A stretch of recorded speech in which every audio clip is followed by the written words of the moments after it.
Ce programme vous est présenté par la région Grand Est.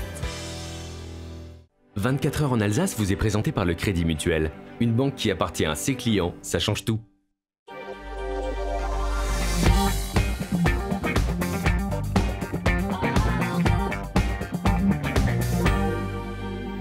Madame, Monsieur, bonsoir, bienvenue pour une heure d'actualité 100% Alsace, 100% régionale. Et on vous dira tout dans quelques minutes sur vos programmes à ne pas manquer ce week-end sur Alsace 20, à commencer par ce doc inédit, c'est Champagne, une histoire franco-allemande. Célia vous dira tout. Ski, réouverture de la station du Lac Blanc, c'est une bonne nouvelle. On parlera de l'économie des stations de ski avec Mathias Herquet, le responsable de la station du Lac Blanc. Et dans l'actualité, on reçoit Joël Henry, auteur d'un album illustré jeunesse. Ça s'appelle Sacha et les vélos. C'est d'une grande poésie. Ça sera à suivre. Évidemment, juste avant, il y a le JT. Il est présenté ce soir par Camille Roland.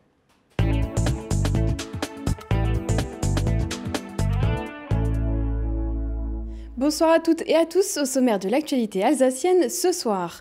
Strasbourg reste la capitale du vélo. Le baromètre Selon Vélo la place première du classement des villes cyclables de plus de 200 000 habitants. Les rencontres de l'illustration font leur retour en mars 2020 et l'héritage de l'illustrateur Tommy Ungerer, décédé il y a un an, sera au cœur de cette 5e édition. Il est un animal qui a inspiré de nombreuses légendes en Alsace. L'ours et ses représentations sont racontées dans l'exposition Ours, mythes et réalité aux ateliers de la Seigneurie à Andelot. Les résultats du baromètre des villes cyclables sont tombés hier soir et Strasbourg est de nouveau en tête pour les villes de plus de 200 000 habitants. L'objectif, évaluer la cyclabilité des villes. Près de 2700 Strasbourgeois ont répondu à une quarantaine de questions sur leur ressenti de la pratique du vélo, la sécurité ou encore les aménagements. Et Strasbourg obtient une note satisfaisante avec 4,01 points sur 6 devant Nantes et Rennes. Mais l'écart se réduit et pour le directeur de l'association Cadre 67, Fabien Masson, Strasbourg ne doit pas se reposer sur ses acquis. Présent à Bordeaux hier soir pour la remise du prix, nous l'avons joint par téléphone. Les pratiquants sont généralement satisfaits de la cyclabilité à Strasbourg et sur l'Eurométropole, mais il y a des villes qui commencent de pousser derrière. C'est le cas de Grenoble qui est passé devant. Si on prend les trois principaux points que l'on pointe du doigt, nous, depuis des années à l'association, qui ont bien été remontés de la part des pratiquants en vélo, c'est d'une part le manque d'aménagement correct sur les accès nord, sud, est, ouest pour accéder à la ville de Strasbourg. Deuxièmement, aussi le manque d'aménagement. On nous parle depuis des années du contournement de Strasbourg avec un réseau express vélo qui n'est pas fini, qui n'est pas terminé. Ensuite, il y a le vol des vélos qui est quand même un sujet important puisque la sécurité, c'est un des premiers sujets de non-pratique, d'arrêt de la pratique du vélo. Et puis, bien sûr, la problématique de cohabitation entre les piétons et les cyclistes, parce qu'on a de plus en plus de cyclistes et de plus en plus de piétons, et ça, c'est une bonne chose, mais il va falloir trouver une solution pour que ces piétons, ces cyclistes s'accordent dans les années à venir.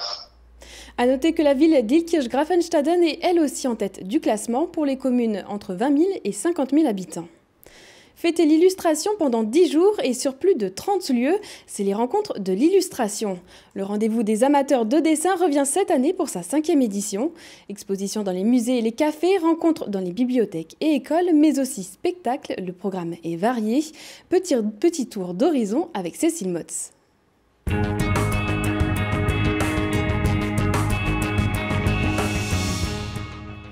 Il y a un an, disparaissait l'illustrateur alsacien Tommy Ungerer. Mais son héritage demeure et plane plus que jamais sur la 5e édition des rencontres de l'illustration. Et l'hommage débute dès l'affiche. Elle met en scène un brigand en fait, qui est donc une référence à l'album bien connu de Tommy Ungerer, Les Trois Brigands. Comme cette édition des rencontres met à l'honneur aussi la jeune création, je l'ai mis en scène à travers ces deux petits personnages qui sont pleins de vie et d'envie au sommet de la montagne, ce chapeau montagne, et qui du coup, face à cette mer de nuages, voient des perspectives immenses, un peu comme portées par l'œuvre de Tommy Ungerer. Le musée Tommy Ungerer va prêter certaines de ses œuvres aux autres musées de la ville, de quoi mettre en avant les différentes facettes de l'artiste. C'est un parcours qui est destiné à faire connaître la diversité de l'œuvre de Tommy Ungerer et qui va se décliner dans plusieurs musées. Le musée alsacien avec la vision de l'Alsace par Tommy Ungerer, à la fois sentimentale et satirique. Le musée historique avec une vision de Tommy Ungerer sur l'histoire qui est parfois en décalage. Et au musée archéologique, quelques assemblages de Tommy Ungerer. La bibliothèque des musées. Nous allons présenter le processus éditorial de l'artiste, de l'esquisse au livre. Les médiathèques proposeront des spectacles vivants autour de Tommy Ungerer. Cette année est aussi l'occasion de faire la part belle aux jeunes créations. La Haute École des Arts du Rhin proposera nombre d'animations et à noter que cette année, le festival Centrale Vapeur fêtera ses 10 ans. L'association s'est fondée sur l'idée qu'il fallait montrer toute cette jeune création qu'il y a 10 ans on ne voyait pas forcément autant. On veille toujours à ce que les nouvelles générations soient toujours présentes et qu'on ne se retrouve jamais avec une seule génération qui prend le pouvoir et qui s'auto-entretient. C'est vraiment montrer tout le monde, quoi. Les rencontres, c'est les moyens d'avoir tout ça, à la fois du patrimoine, des moyens, de la jeune création, des petits trucs qui bougent dans tous les coins. Les expositions, ateliers et spectacles autour des rencontres de l'illustration débuteront le 19 mars. L'occasion pendant 10 jours de découvrir l'illustration sous toutes ses formes. Et alors que les hommages en l'honneur de Tommy Ungerer se sont multipliés tout au long de l'année, une rame de tramway aux couleurs de l'univers de l'illustrateur strasbourgeois a été mise sur les rails hier. Jean de la Lune, Les Trois Brigands, ces dessins bien connus rendent hommage à l'artiste décédé depuis tout juste un an. Vivre au milieu de nulle part en Lorraine alors que l'on a 80 ans passés, c'est le quotidien de Michel et des siens. Une tranche de vie saisie par la caméra d'Amélie Cabossel que vous avez pu découvrir dans un documentaire diffusé sur notre antenne. Michel revient en Alsace et cette fois-ci à travers une exposition mêlant photographie et vidéo. C'est à découvrir à la galerie Stimultania à Strasbourg. Adrien Laby.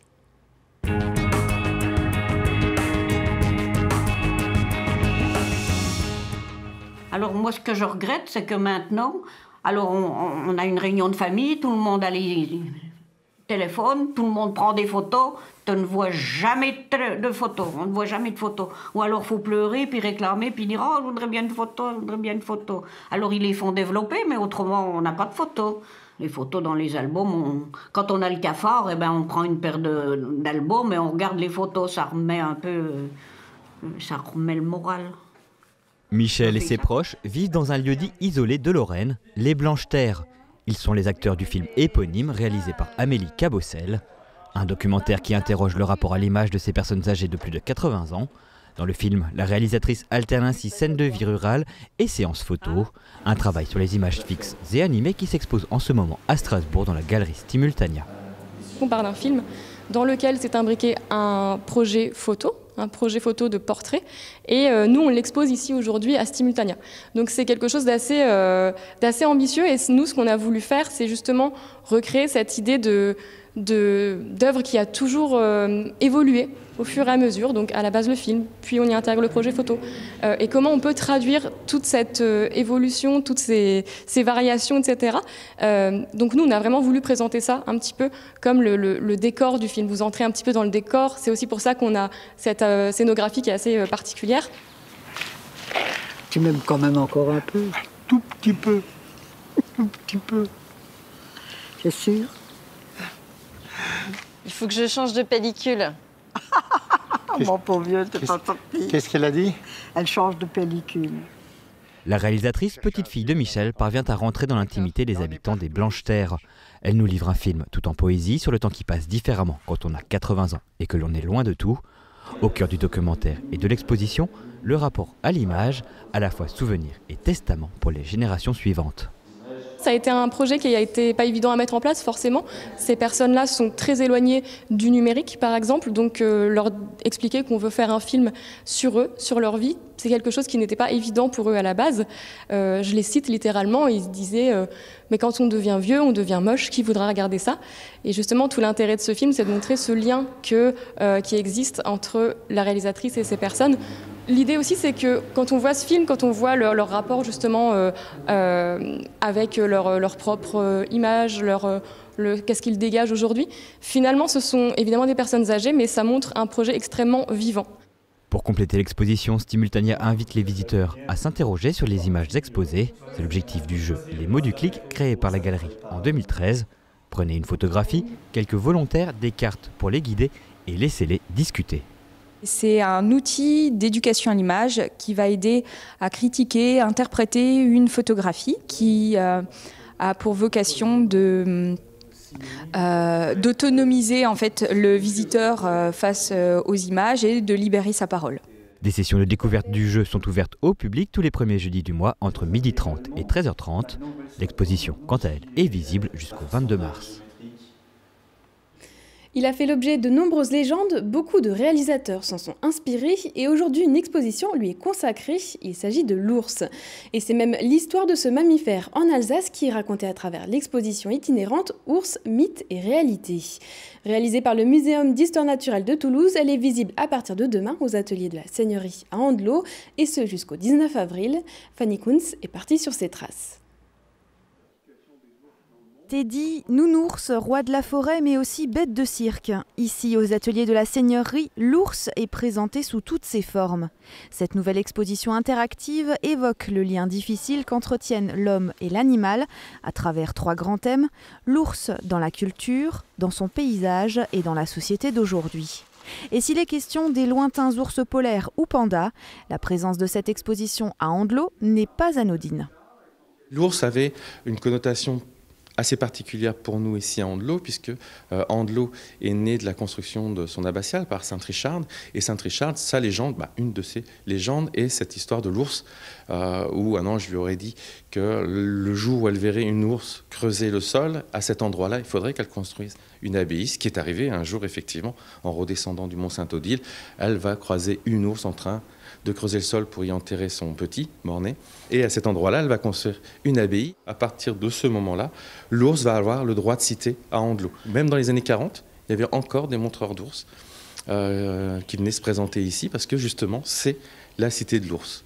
La présence du mammifère en Alsace a permis d'exposer des ossements trouvés dans le secteur d'Andelot et notamment un crâne d'ours des cavernes. Les 2 seuls ours empaillés d'Alsace ont également trouvé place au sein de cette exposition, une manière plutôt surprenante de mettre en valeur le patrimoine alsacien. Le patrimoine ici qui est valorisé concerne le patrimoine alsacien dans ce qu'il a de plus remarquable, de plus parlant, que ce soit les châteaux, les maisons à pans de bois, la religion, mais bien sûr le paysage aussi, et c'est pour ça qu'aussi cette exposition a un intérêt ici, puisqu'on évoque un patrimoine qui est celui animal, ce patrimoine qui est là. C'est pour ça qu'on a beaucoup d'activités autour du patrimoine, d'ateliers. On évoque auprès du public ceux qui ont fait ce patrimoine et qui le préservent. Un certain nombre d'animations seront proposées autour de l'ours durant les vacances scolaires. Ateliers enfants, balades, conférences et spectacles pour les familles sont au programme. Et pour ceux qui comptent sortir ce week-end, attention au vent violent. La tempête Ciara annoncée par Météo France va balayer l'Alsace dans la nuit de dimanche à lundi et devrait atteindre le maximum de son intensité lundi matin. Les premières estimations annoncent des rafales de vent qui pourraient atteindre 90 à 100 km/h et jusqu'à 120 km/h en Alsace-Bossu.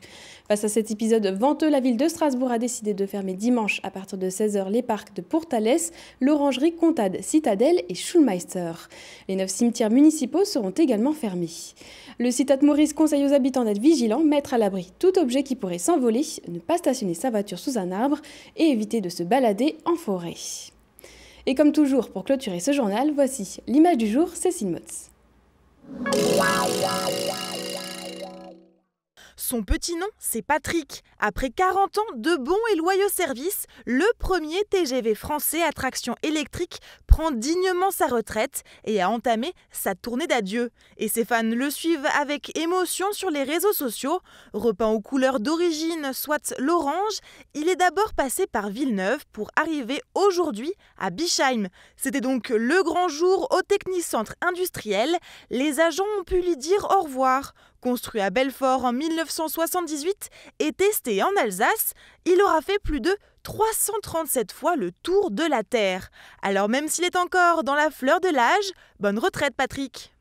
Et voilà pour l'information. Merci Camille, vous voulez rester peut-être avec nous ou vous cédez à Célia? Je peux laisser à Célia quand même. Allez, Célia, venez nous rejoindre sur ce plateau avec nos invités Joël Henry et Mathias Herquier. Vous êtes responsable de la station Luc Blanc. Joël Henry, on va parler de Sacha et les vélos. Ça tombe bien après le fait qu'on ait appris que Strasbourg conserve son numéro 1 des pistes cyclables. On va parler de cet album illustré, album jeunesse, et tout ça c'est après le temps en Alsace.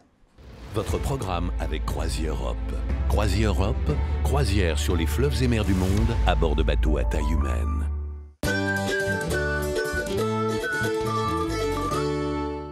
Bonjour à tous, une journée de samedi qui va bien se passer puisque le temps sera toujours sec et ensoleillé et ce dès votre réveil. Alors oui, il y aura des passages nuageux mais rien de méchant. Les températures en ce samedi matin, il fera 1 degré sur la majeure partie du territoire alsacien ou encore du nord jusqu'au centre de la région du Bade-Wurtemberg, 2 degrés pour Mulhouse et Bâle et 4 degrés la maximale prévue à Fribourg. L'après-midi, pas trop de changements, beaucoup plus de soleil si vous êtes chez nos voisins allemands, partout ailleurs éclaircies et passages nuageux. Les températures en ce samedi après-midi, il fera 8 degrés à Wissembourg et Karlsruhe, 9 degrés, ce sera dans le col de Saverne, 10 degrés pour Strasbourg, Mulhouse ou encore dans le nord de la Suisse et 11 degrés pour Colmar ainsi que du centre jusqu'au sud de la région du Bade-Wurtemberg. Vos prévisions pour cette journée de dimanche, eh bien toujours un temps très ensoleillé avec peu de passages nuageux et des valeurs qui seront comprises entre 8 et 13 degrés dans votre après-midi. En ce samedi, nous célébrons les Jacqueline. Bonne fête! Le soleil se lèvera à 7h49 pour nous dire au revoir à 17h37. Excellent moment à tous et à demain!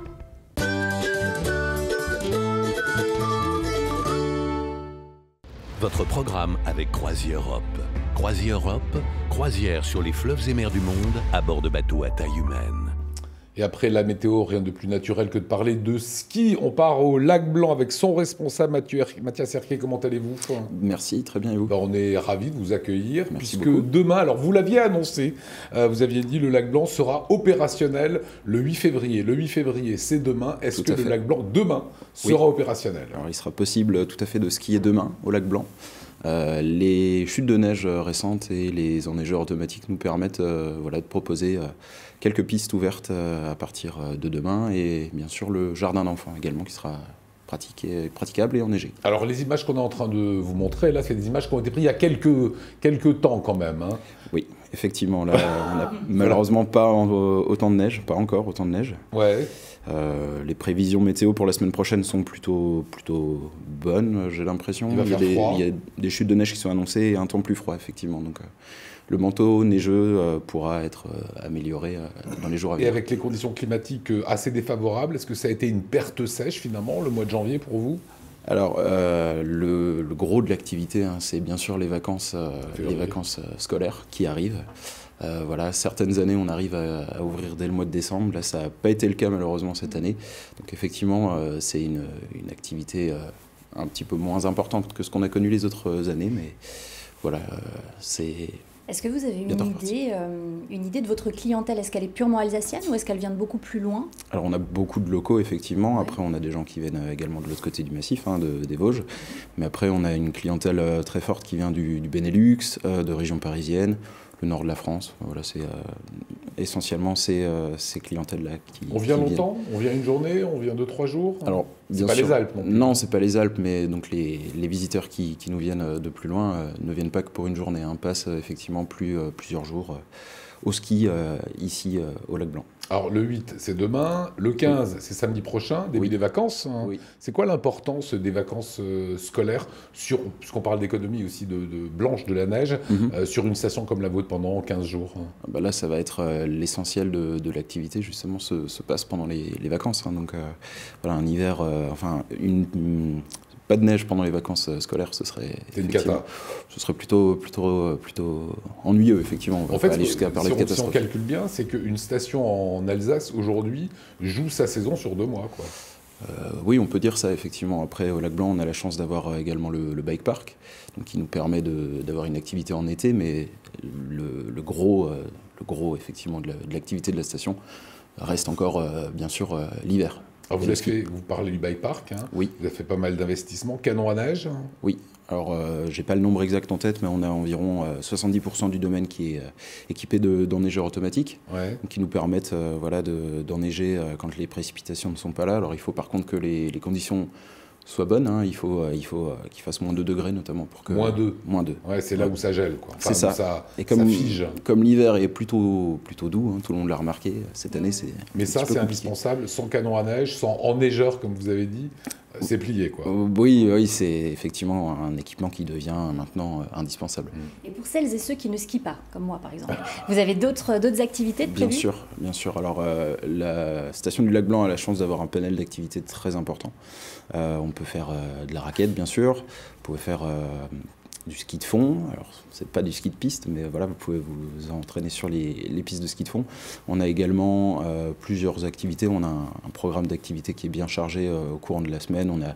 Je pense notamment au petit déjeuner d'accueil. Voilà, on a plein de petites animations comme ça. Et puis, on a essentiellement la luge toute saison qui vient d'être installée là, donc à la fin du mois de décembre. Elle est là, regardez comme elle est belle. Voilà, c'est ça. Voilà, même, tu vois, c'est-à-dire quand t'as pas de neige, si tu skis pas, si tu fais pas de ski de fond, tu fais du spa toute la journée. C'est ça. Et vous pouvez ensuite vous amuser donc sur cette luge sur rail qui va jusqu'à 40 km/h. Donc on a des sensations vraiment très sympas. Voilà, donc la petite particularité de la luge du Lac Blanc, c'est que vous commencez par descendre pour ensuite remonter. Alors que souvent, non, vous avez bien sûr un petit treuil, une crémaillère qui vous remonte.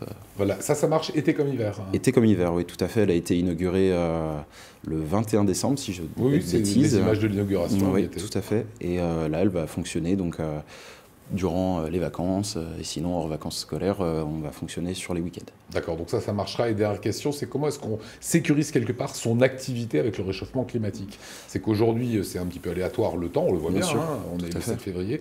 Comment est-ce qu'on sécurise tout ça? Par des luges, par des choses comme ça?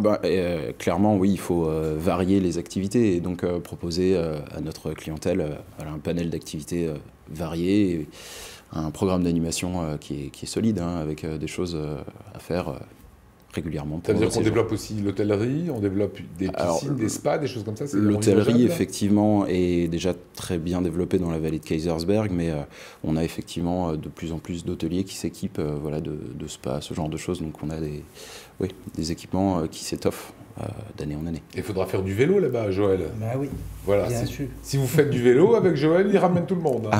Il y a du vélo là-bas? Oui, beaucoup de vélos, oui. Des VTT en été? Alors VTT de descente, bien sûr, avec le bike park, qui est le deuxième bike park de France en termes d'affluence. Voilà, là, vous me le faites sourire. Ouais. Donc voilà, du downhill, comme nos utilisateurs aiment l'appeler, cette pratique. Donc c'est du vélo de descente avec des sauts. C'est assez physique, on dirait. Okay. Ouais. Puis sinon, vous avez du vélo de route. On a beaucoup de VTT aussi, des circuits balisés de VTT. Voilà, donc ça peut se pratiquer aussi bien en hiver qu'en été. Voilà, économie verte et blanche. En tout cas, c'est ouvert à partir de demain. Combien de pistes seront ouvertes minimum? Alors, demain, on devrait avoir 3 pistes ouvertes. Donc Baby, Bichette et Carrefour 1. Carrefour 1, c'est quoi? C'est une bleue? Alors là, ce sera le haut du domaine, hein, donc pour l'instant qui va ouvrir, donc uniquement des pistes vertes, plus le jardin d'enfants, donc effectivement ce sera du ski familial, cool. Le télésiège ne fonctionnera pas encore puisque le bas de la station n'est pas encore suffisamment enneigé, donc il faudra bien être attentif au niveau de l'accès pour arriver à la station. Il faudra arriver sur le haut de la station et pas sur le bas. Merci beaucoup Mathis Serquet, vous restez plaisir. Bien sûr avec nous, vous allez découvrir Sacha et les vélos. C'est un livre jeunesse, c'est très sympa. Voilà, moi j'ai pris beaucoup de plaisir à lire ça.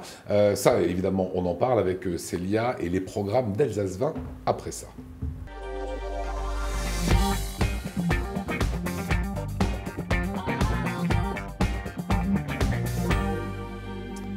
Et on parle de vélo, c'est normal, Strasbourg, première place au rang des pistes cyclables, c'est ce qu'on a vu Joël Henry tout à l'heure dans le JT, c'est une bonne chose ça pour vous?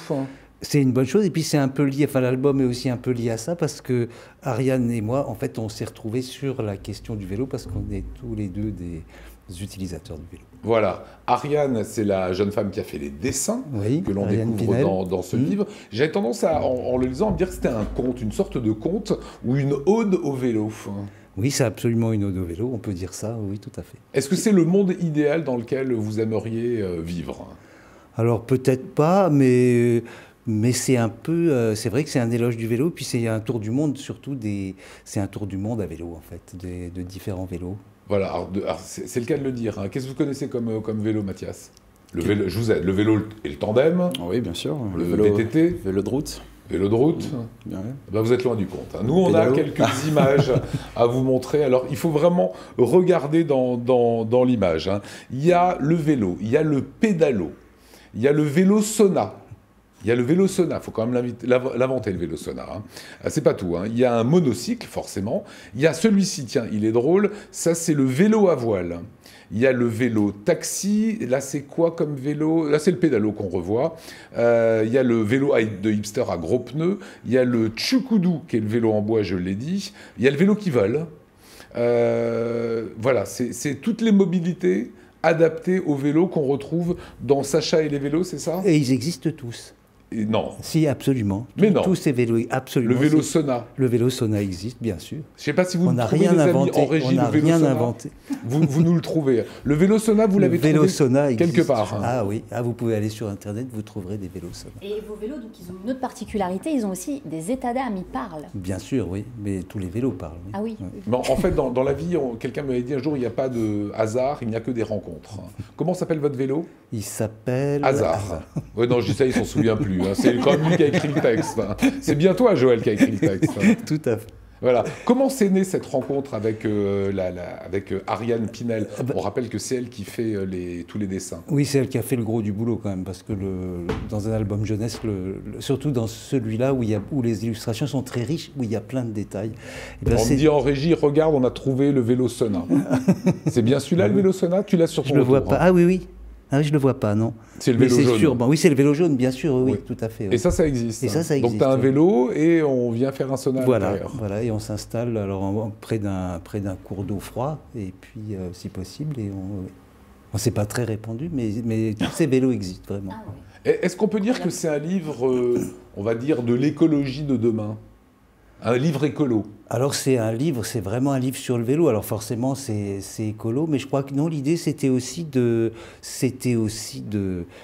montrer un peu tout l'éventail des possibles à vélo et puis des joies du vélo en fait. Et de sensibiliser les plus jeunes du coup aussi un petit peu à cette idée. Ah oui, puisque c'est un livre jeunesse, oui, tout à fait. Si tu devais pitcher le livre, raconter l'histoire en quelques mots, qu'est-ce que tu dirais? Je dirais ça, c'est un tour du monde des vélos. De tous les vélos, le vélo qui vole, le vélo taxi. Bilan carbone, évidemment, il est top. Oui, tout à fait. Et alors, je me suis dit, tiens, il y a quand même un petit peu de progrès là-dedans. On va en trouver. Il y a le vélo électrique. Eh ben non. Non, il n'y a pas le vélo électrique, non, c'est vrai. Oui. Pourquoi? On l'a oublié. Non, c'est pas un oubli. Non, mais le vélo électrique est... Non, si, c'est vrai, je crois qu'on l'a oublié, vraiment, on n'y a pas pensé. Ah ouais. Pensé à des... Parce que j'ai vu à un moment donné qu'il y a aussi des vélos où on pédale pour générer de l'électricité. Oui, c'est ça, oui. Voilà, donc il y a quand même un vélo électrique, absolument, oui. D'accord. Pour faire des raves dans les Vélorussions. Voilà, aujourd'hui le vélo dans une ville comme Strasbourg, je cite Strasbourg, bien sûr il y a toute l'Alsace, mais Strasbourg est quand même en pointe. C'est un moyen de locomotion que vous utilisez vous tout le temps. C'est une fierté d'avoir une ville comme ça qui se démarque du reste de la France? Alors je ne sais pas si c'est une fierté, mais en tout cas c'est très agréable, bien sûr. Et puis vraiment, c'est ça, c'est autant Ariane qu'à moi, ce sont nos moyens de locomotion, vraiment. Voilà, alors c'est un livre qui est vraiment très drôle, qui est très très bien fait, Sacha et les vélos, et je vais terminer par vous, parce que vous êtes également le créateur du laboratoire de tourisme expérimental, le fameux Latourex. Vous connaissez Mathias Latourex? Pas du tout. Voilà, donc il se propose, Joël, de nous emmener en voyage. Des voyages expérimentaux. Qu'est-ce que vous auriez, par exemple, comme voyage à nous proposer? Tout de suite, comme ça? Eh bien, tout de suite, en sortant de chez vous, vous prenez la première rue à droite, la première à gauche, la première à droite, la première à gauche, jusqu'à ce qu'un obstacle infranchissable arrive. Donc ça, c'est des choses que vous avez proposées à des gens. Oui, mais que je pratique aussi régulièrement, oui. D'accord. Un autre voyage un peu délirant que vous auriez en tête? Eh bien, par exemple, quand on visite une ville étrangère qu'on ne connaît pas, donc on n'a pas beaucoup de repères, c'est d'aller de la première rue à la dernière par ordre alphabétique. Donc, par exemple, à Strasbourg, ce serait de la rue de l'Abattoir jusqu'à la rue de Zurich. Ouais. Et puis de retourner le plan, de tracer la ligne qui va de l'une à l'autre et de marcher le long de cette ligne. Et comme ça, on se perd dans les rues. C'est délirant, hein? Ouais, c'est une espèce d'approche. Non, mais je ne sais pas si c'est délirant. Pourquoi il ne faut pas dire ça? Si, peut-être, mais... Voilà, non, mais ça marche, ça marche. Ouais, moi j'adore les choses un peu folles comme ça. Et il a un site internet qui est là pour le coup délirant. Hein. Allez-y, il n'y a quasiment rien marqué, il y a 3 phrases, il faut cliquer dessus. C'est latourex.org. Joël Henry qui signe ce bel ouvrage, Sacha et les vélos, avec Ariane Pinel. Merci en régie d'être réactifs comme ça les garçons. Vous restez bien sûr avec nous, on va vous inviter et à sortir ce week-end et évidemment à vous installer dans le canapé pour regarder nos programmes. C'est parti.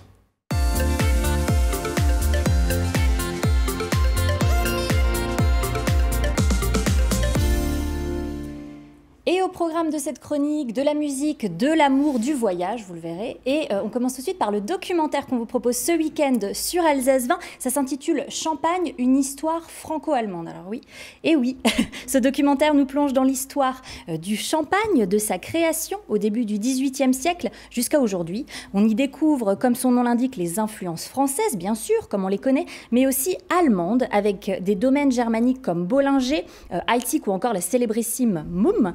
On y apprend notamment que les plus grands consommateurs de champagne étaient à l'époque allemands. Et il fallait donc que pour qu'il fonctionne, ce business, il fallait en fait embaucher des gens qui parlent allemand. Et donc, ces gens ont évolué au fil du temps, sont devenus de plus en plus importants et sont devenus au fil du temps associés et même propriétaires de domaines. Une belle histoire d'un produit qu'on a connu d'abord comme une mode et puis qui finalement est devenu l'emblème de l'art de vivre à la française. C'est à découvrir samedi à 21h, c'est un documentaire inédit. Regardez un extrait. Alors il faut imaginer que c'est à cet endroit-là, en 2010, qu'un de nos opérateurs a découvert un mur de bouteilles qui montait jusqu'en haut de cette voûte. Et jusqu'en haut de cette voûte, il a commencé à retirer les bouteilles et il s'est rendu compte que derrière, il y avait en fait un autre caveau et que ce caveau était rempli également d'un certain nombre de flacons. Donc, les flacons aujourd'hui, on les a retirés pour les mettre en valeur dans un écrin que l'on va découvrir tout à l'heure, mais ici, vous découvrez vraiment l'origine de la fondation de Bollinger. C'est passionnant parce que Bollinger, ce sont des noms allemands, hein, Mumm ou Heidsieck, et on n'imaginait pas cela. Donc c'est vraiment à ne pas manquer demain, 21h. On poursuit maintenant avec de la musique, Célia. Oui, Lionel, avec Who's the Cuban. C'est au Nancy Jazz Pulsation 2019. Alors Who's the Cuban, c'est un septet de musique latine fusion qui est basé à Nancy. Ses compositions mêlent les musiques traditionnelles cubaines aux afro-caribéennes avec des influences plus modernes comme du rock ou encore de la pop. Et en fin d'année 2019, le groupe se décline également dans une nouvelle formule de 19 musiciens, ça s'appelle Who's the Cuban Orchestra, et c'est eux qu'on vous propose ce week-end. Who's the Cuban Orchestra, c'est un projet réunissant le septet d'origine et les soufflants du Nancy Ska Jazz Orchestra. Le plus cubain des groupes français décline donc ses dernières compositions dans ce concert qu'on vous propose dimanche à 20h45 sur Alsace 20. Je vous propose de regarder, plutôt d'écouter.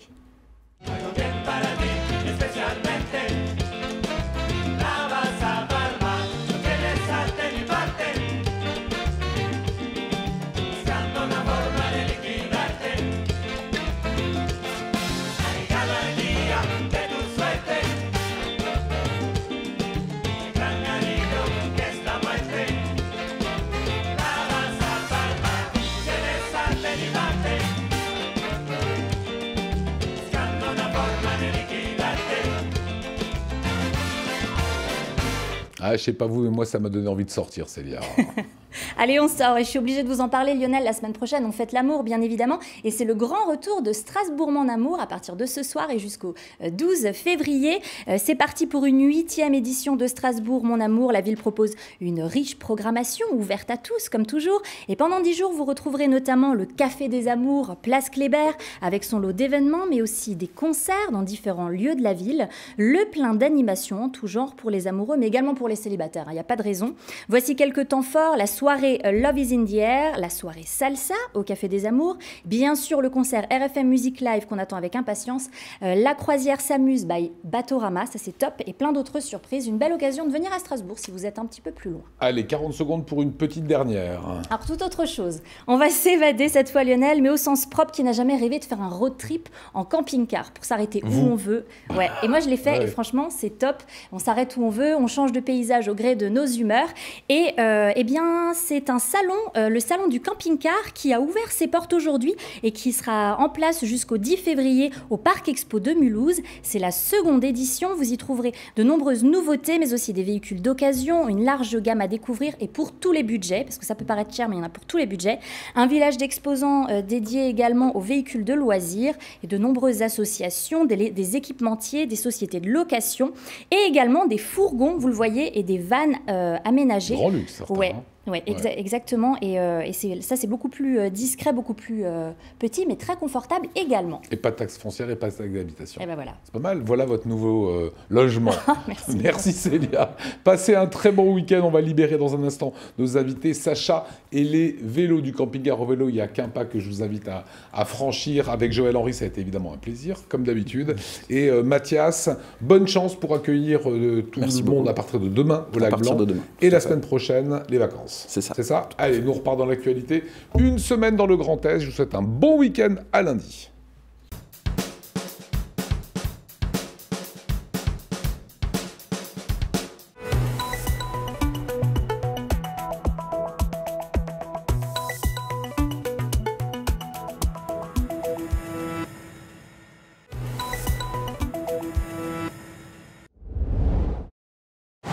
Une papeterie qui fabrique du papier, jusqu'ici rien de très étonnant, d'autant que Norske Skog Golbey est le premier site de production de papier journal en Europe de l'Ouest.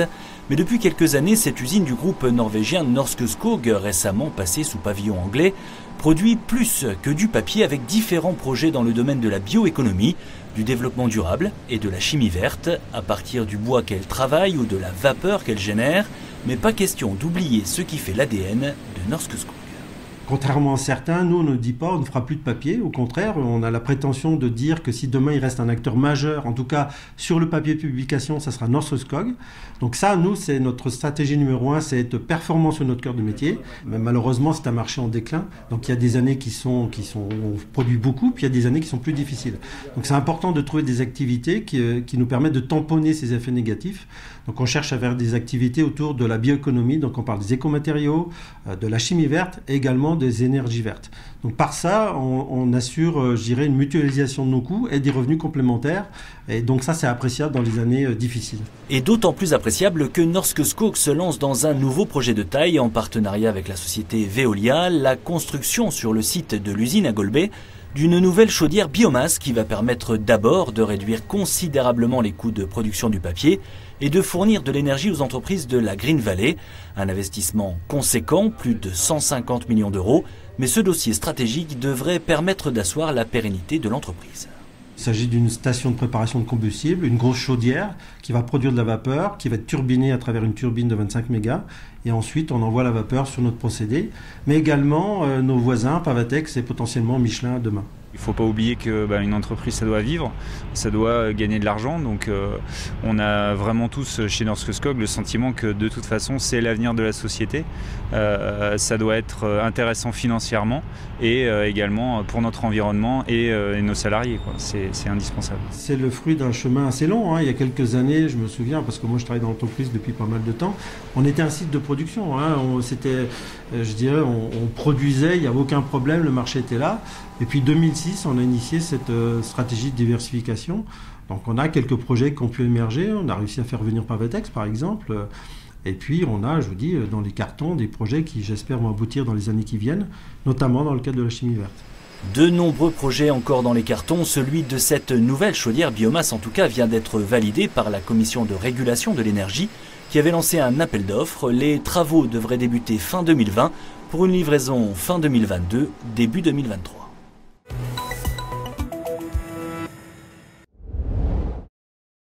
Déposer une gerbe de fleurs devant le monument aux morts de Strasbourg aura été son premier acte.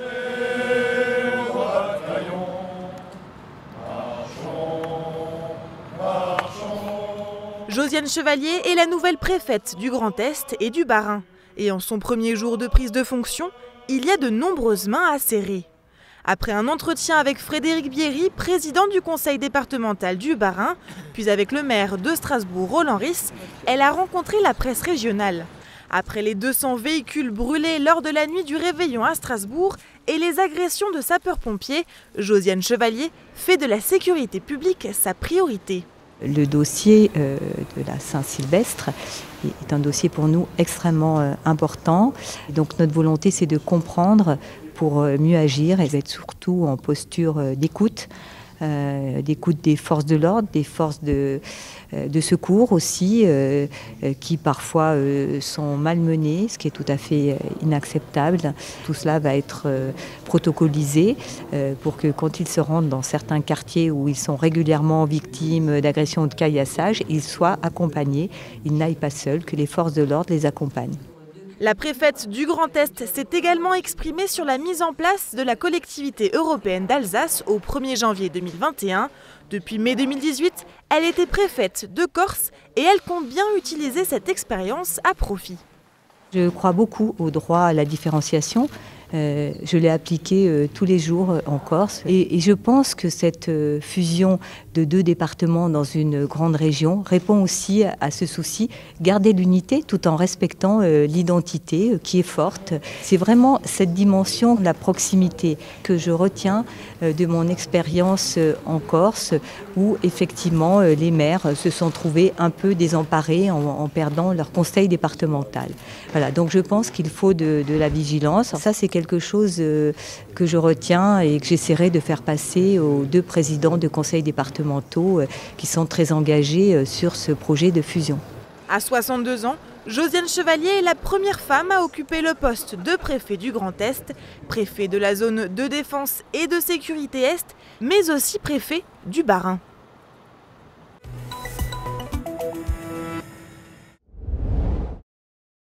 C'est un nouveau visage pour représenter la marque Romillon, le coq sportif.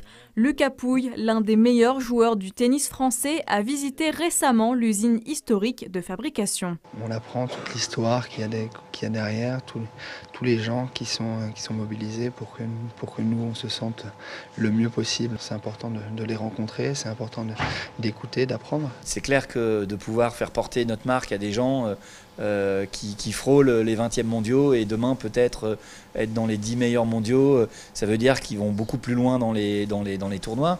Donc ça veut dire que notre marque est présente beaucoup plus longtemps sur les cours, dans les grands tournois et dans les grandes rencontres internationales. Le but de cette collaboration, faire appel à ce sportif de haut niveau pour élaborer et parfaire des produits pour lui, mais aussi pour le grand public. Pouvoir tester nos évolutions avec des joueurs qui sont à ce niveau, c'est vraiment très important pour crédibiliser notre offre et surtout pour nous faire avancer et nous faire grandir et de pouvoir réconcilier le besoin du top niveau et de pouvoir faire des vêtements pour monsieur tout le monde, c'est toujours hyper fort. Aider la marque à monter, à s'améliorer, à grandir, comme eux vont m'aider à grandir également. Donc c'est vraiment essayer de créer une aventure la plus belle possible ensemble.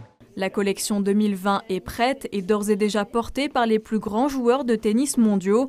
Une création tricotée, teintée et assemblée dans l'aube. Ça sera la tenue de Roland Garros. Donc toute la partie terre battue jusqu'à la fin de Roland. Ça sera la partie pour Wimbledon, où tout le monde sait qu'il faut être 100% blanc là-bas. Et ça sera pour la dernière partie de saison. Bon, voilà, toujours avec le même graphisme, ce soleil autour du coq. Et ce maillot reprend un détail du premier logo du coq sportif qui était installé sur un soleil. Et vous verrez les rayons du soleil qui viennent éclairer notre marque et le sportif qui les portera et les gens qui porteront ces produits. Le partenariat entre Lucas Pouille et le coq sportif a commencé le 1er janvier.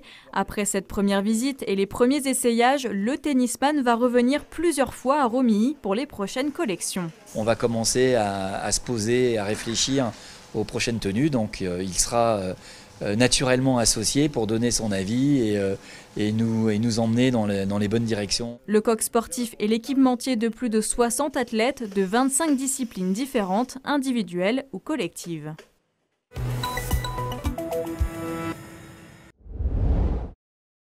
Dans le vestibule ou le salon, on peaufine les derniers détails. Après 9 mois de restauration, la maison de l'artiste Louis Majorel se dévoile au public. Des vitraux du maître verrier Jacques Gruber aux boiseries de Majorelle lui-même, une grande partie des décors d'origine ont pu être restaurés. C'est vraiment une maison emblématique de l'art nouveau nancéen. Et la grande chance, c'est que l'architecture a été en grande partie bien conservée. Le décor d'origine, les vitraux, les boiseries, les peintures ont été conservés. Et troisièmement, cette maison conserve une grande partie de son mobilier d'origine, presque 70%. Il faut savoir que le mouvement Art Nouveau a connu une longue période de désaffection, donc beaucoup de maisons ont été détruites. Donc vous voulez, c'est un cas de figure extrêmement intéressant puisque l'ensemble est vraiment complet. Le grand escalier, sublimé par un lustre à décor d'algues, signé Dôme et Majorelle, mène à la chambre de l'artiste. Reconstituer l'atmosphère intimiste de cette habitation, telle qu'elle était au siècle dernier, c'est ce qui a guidé le projet scientifique de restauration. Propriété de la ville, le site est aujourd'hui complémentaire au musée de l'école de Nancy. C'est l'aboutissement quand même d'un grand projet de valorisation de l'art nouveau dans la ville. On voit que l'école de Nancy, ça a été souvent quelques générations de créateurs, alors parfois industriels, parfois artistes, parfois artisans d'art. Et c'est aussi ce que cette ville-là retrace finalement. L'aventure humaine qu'est l'école de Nancy et qu'est l'art nouveau en France, à Nancy. Et une dernière phase de travaux, ne nécessitant cette fois pas de fermeture au public, prévoit la reconstitution de la salle de bain, mais aussi la rénovation de l'atelier de Louis Majorelle au 2e étage.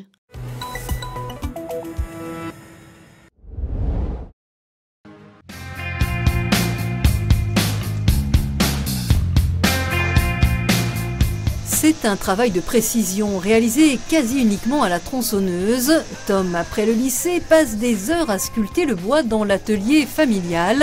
Dans le village de Saint-Rémy, non loin de Saint-Dié, le jeune homme a commencé à bricoler, comme il dit, dès ses 14 ans. Il emprunte en cachette la tronçonneuse de son père. Dès mon début du coup dans la sculpture, j'ai sculpté ma première chouette. C'était pour ma mamie à Noël. Direct, les animaux, c'est ce qui m'attirait le plus. Après, j'ai fait 1 ou 2 sculptures abstraites, mais vraiment ce qui m'attire, c'est les animaux.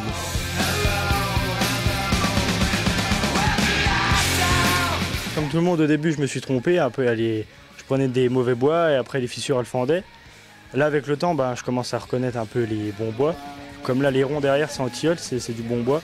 Le jeune autodidacte, fin 2018, ose les premières expositions, devenu maître dans l'utilisation artistique des tronçonneuses. Il en possède d'ailleurs 5. Chacune tronçonneuse a un peu une spécificité pour moi.